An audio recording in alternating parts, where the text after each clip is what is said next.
Indonesia merupakan negara tropis yang memiliki dua musim, yaitu musim hujan dan musim kemarau.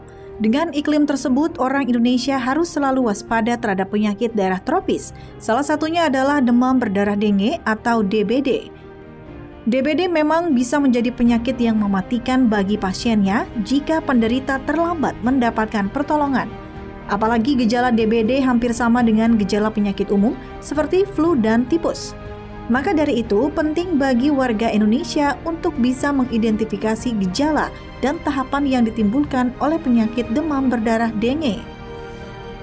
Nah, berikut ini adalah rangkuman informasi tentang fase-fase pada penyakit demam berdarah yang wajib kita ketahui. Fase awal biasanya termanifestasi dalam bentuk sederhana, seperti demam. Gejala khas demam berdarah ini biasanya memiliki karakteristik berupa demam tinggi yang bisa mencapai suhu 40 derajat Celcius dan muncul secara mendadak. Demam biasanya berlangsung antara 2 hingga 7 hari. Uniknya, demam akan sembuh setelah minum obat, namun akan kembali berulang tidak lama setelah demam pertama.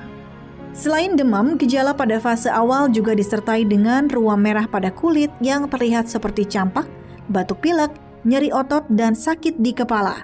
Bahkan di beberapa kasus dapat juga berupa infeksi tenggorokan, mual, dan bahkan muntah sehingga nafsu makan akan berkurang. Oleh sebab itu, pada fase awal DBD, penderita harus banyak minum air untuk membantu menurunkan suhu tubuh dan mencegah terjadinya dehidrasi. Kondisi penderita juga harus terus dipantau. Setelah melewati fase awal, pasien demam berdarah akan mengalami fase kritis. Fase ini biasanya sering mengecoh penderita karena tubuh terasa lebih sehat sehingga dapat kembali beraktivitas. Hal tersebut dimungkinkan karena fase kritis ini ditandai dengan penurunan suhu tubuh hingga ke suhu 37 derajat Celcius atau suhu normal. Tapi jangan pernah Anda sepelekan fase ini, karena kalau tidak segera mendapatkan pengobatan, trombosit pasien akan menurun secara drastis dan dapat mengakibatkan pendarahan.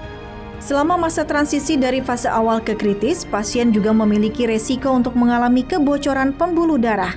Indikasi dapat dilihat saat penderita mengalami muntah terus-menerus, mimisan, atau nyeri perut yang tak tertahankan.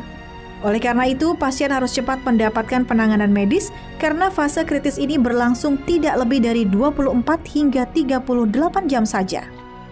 Fase terakhir adalah fase penyembuhan di mana jumlah trombosit dalam tubuh kembali naik ke ambang batas normal.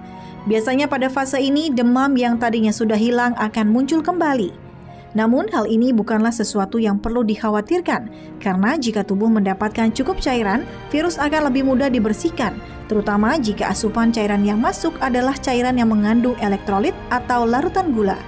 Fase ini juga ditandai dengan adanya peningkatan nafsu makan dan kembalinya kemampuan beraktivitas secara berangsur-angsur. Nah, itu dia beberapa fase pada penyakit demam berdarah dengue.